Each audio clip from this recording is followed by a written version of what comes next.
इस रीट के अंदर आराम से समझो इस चीज को, क्योंकि तीन प्रकार के स्टूडेंट भाग लेंगे इसमें।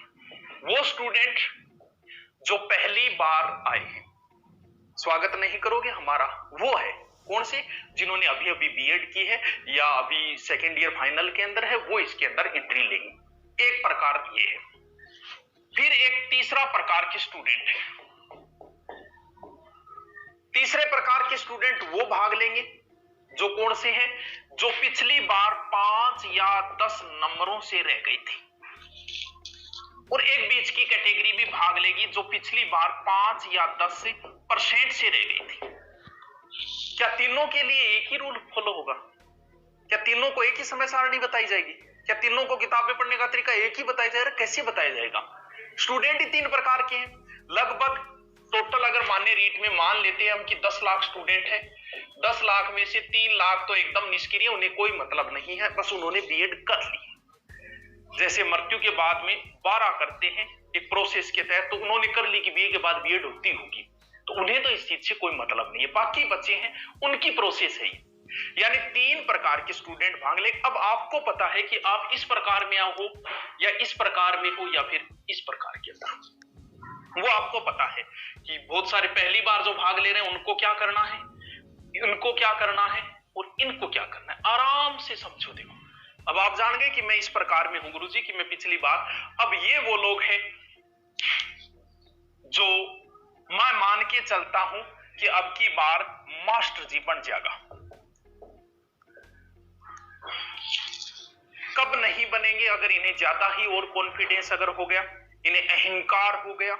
लेकिन मुझे नहीं लगता कि इनको अहंकार, क्यों? क्योंकि ये पिछली बार अगर 5 या 10 नंबरों से अगर रहे हैं, ये वो लोग हैं जब पिछली बार रिजल्ट आया तब रोए होंगे।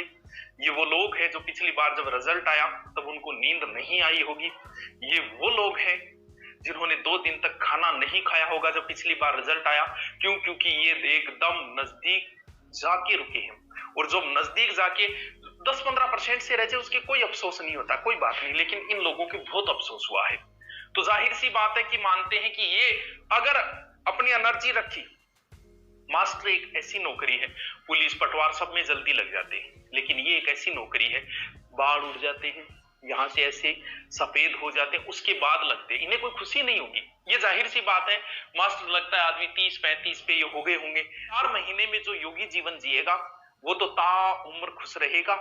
और इन 4 महीने में जो खुशी से जीवन जिएगा, जैसे पहले की पीछे की लाइफ है वैसी की वैसी रखी, तो उन्हें कोई बात नहीं। रीट आगे भी आएगी, चिंता करने की जरूरत नहीं, आगे भी रीट आती रहेगी, भर्तियां आगे भी आती रहेगी। आपको जरूरत है तो सिर्फ और सिर्फ एक्सरसाइज की, किसी चीज की जरूरत नहीं। मैं आपको क्या ज्ञान दूं यार? तुम लोग सिलेक्शन के नजदीक पहुंचे, आपको क्या ज्ञान दूं? आपको ज्ञान कोई नहीं दे सकता। क्यों? क्योंकि आप मास्टर हो। किस्मतों की बात होती है कि आप एकदम नजदीक जाके रुके हो। अब क्या करें? कैटेगरी 2 और बच गई। ये पढ़े भी हैं, अच्छा अध्ययन किया इन लोगों ने, लेकिन थोड़ा सा ज्यादा दूर रह गई। इनको क्या करना पड़ेगा? पहली बात, इन्होंने भी कोचिंग कर ली है, इन्होंने भी कोचिंग कर ली है, इन्हें भी आता है सब कुछ, इन्हें भी सब कुछ आता है, लेकिन इनका कोई ना कोई पार्ट कमजोर जरूर है, तभी तो ये इतना पीछे रह गई। आपका काम ये है, आप आराम से जिस हिसाब से पिछले बार पढ़े थे पढ़ते रहो। आपका पार्ट जो कमजोर है उस पार्ट को सबसे ज्यादा ध्यान देना है। एक्सरसाइज आपको भी करनी है, आपको भी करनी है, अभी से लग जाना चाहिए।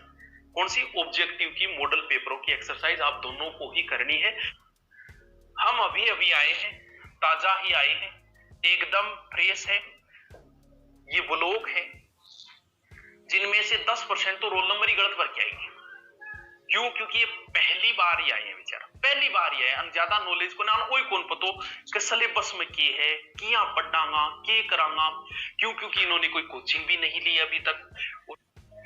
अब मैं एक बार आपको रीट का सिलेबस बताता हूं, नॉर्मल बता रहा हूं, ऊपरी ऊपरी देखिए। 2 भाषाएं आएगी, मैं मान लेता हूं कि एक हिंदी है और एक संस्कृत ले लेता हूं, क्योंकि लगभग बच्चे संस्कृत लेते हैं। ठीक है, कितने? 30 क्वेश्चन, 30 क्वेश्चन। फिर आपकी बाल मनोविज्ञान जो भी साइको लिख देता हूं। ठीक है, कितने क्वेश्चन है? 30। और फिर जैसे मान लो कोई एसएस का है या फिर साइंस का है, जिसका भी है उसके कितने हैं? 60। टोटल कितने क्वेश्चन हो गए? 150। पहला काम क्या करना है, ये काम तीनों को ही करना है। आपका जो भी सिलेबस है आपके सामने होना चाहिए। नंबर 1 बात बताने की जरूरत नहीं है, फिर भी बता रहा हूं। आप हमेशा कुर्सी पे बैठ के, आपके सामने मेज और कुर्सी हो तो उससे अच्छी पढ़ाई कोई नहीं है। लेट के कभी सो के पढ़ा नहीं जाता है, सो के सोया ही जाता है। सामने सिलेबस टंगा होना चाहिए चारों। आपको लग रहा होगा इससे क्या होगा, इसका आपको फायदा जब मिलेगा तब होगा। आप करो, मेरे कहने पे एक बार कर लेना, सिलेबस एक बार चिपका लेना। आपका जो भी सब्जेक्ट का सिलेबस है वो एक बार चिपका लेना। आप जहां बैठ के पढ़ाई करो, बस इतना सा कहना मान लो, थान सोगल आ गई, ठीक है। इतो काम करिए, इसका आपको अनुभव आपको पता चलेगा लास्ट महीने की, हाँ इस सिलेबस से मुझे क्या फायदा हो जो मेरे सामने हमेशा रहता था।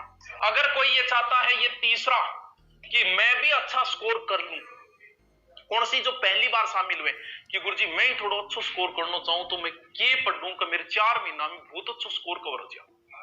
देखो क्या करना है, हिंदी के 30 में से 15 नंबर की शिक्षण विधि है, दूसरी भाषा की 15 नंबर की शिक्षण विधियां, और इनमें भी शिक्षण विधियां हैं। यानी अगर मान लो आप संस्कृत नहीं पढ़ते पूरी की पूरी, मान लेते हैं एक बार, लेकिन फिर भी आप शिक्षण विधियां कवर कर लेते हो तो भी आपके आधे नंबर तो आ गए। करना क्या है आपको, शिक्षण विधियों की अलग से एक किताब बनाओ, नोट्स बनाओ। क्यों? क्योंकि 70% शिक्षण विधियां सबकी सेम है, सिर्फ नाम और भाषा बदलती है। 70% शिक्षण विधियां सेम है।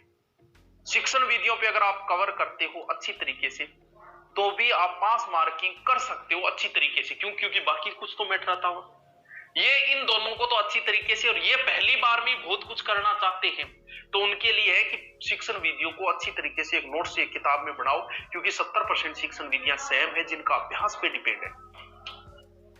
किस्मत का कुछ पता नहीं चलता, इनमें से भी होंगे, ऊपर वाले पे डिपेंड है। लाइन लगी हुई है और मैं भी पीछे ही पीछे खड़ा था, ऊपर वाले ने कहा कि पीछे मुड़ तो मैं आगे आ गया।